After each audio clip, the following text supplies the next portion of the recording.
the altar. Elijah hoped the people would renew their commitment to God, turning from those false idols back to the true God, to the God that they worshiped, to the God that they prayed to. Elijah laid it in. He didn't call God long. He just said, okay, God, you see what we got going on. Do what you do. And immediately, fire from heaven came down, consumed everything that was on that sacrifice. The sacrifice, the water, the wood, everything. God did it. The man of God, what? Prayed. He prayed. So I said today, prayer, y'all, really works. If you don't believe me, because I know that was very short, if you don't believe me, let me call some witnesses to lead and to help us know that prayer really works. Tavia, prayer really works. 1 Samuel 1, 9 through 20. Hannah prayed.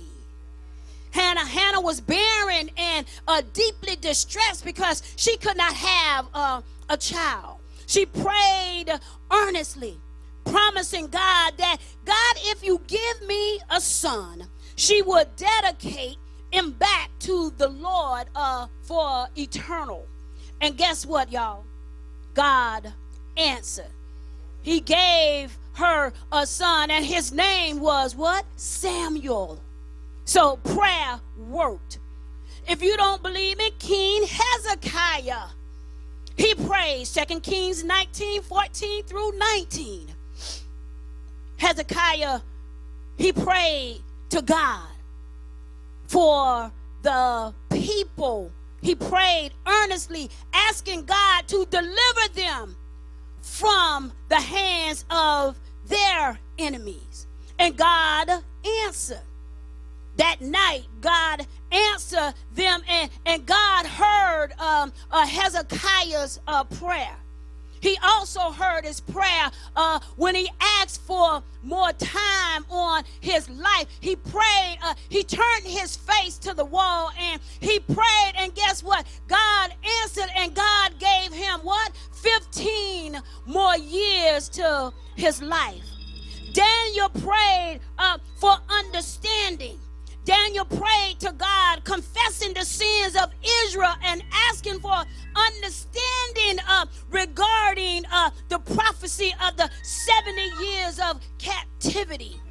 He prayed, and God answered, and God sent Gabriel to Daniel to prove an answer, revealing deep prophetic insight concerning the future of Israel and the coming of the Messiah. Nehemiah, he prayed. Nehemiah prayed because of the ruined state of Jerusalem walls.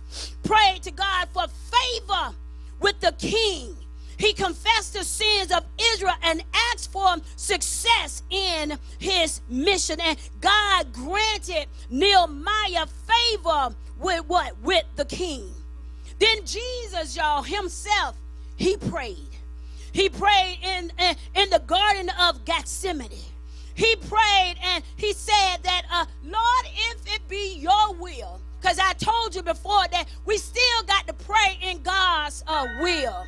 He said, God, if it's your will, let this cup pass from me. But nevertheless, God, let your will be done. While God did not remove the suffering, he strengthened Jesus to resolve his issue, sending an angel, y'all, to minister to him. And Jesus continued in his obedience to God's will. Jonah prayed right in the midst, in the middle of the big fish. He prayed while he was in the belly of that big fish, and he prayed and told him, God, you give me another chance, I'll do right by you. I'll do what you call me to do. And guess what? That fish vomited Jonah out on dry land. So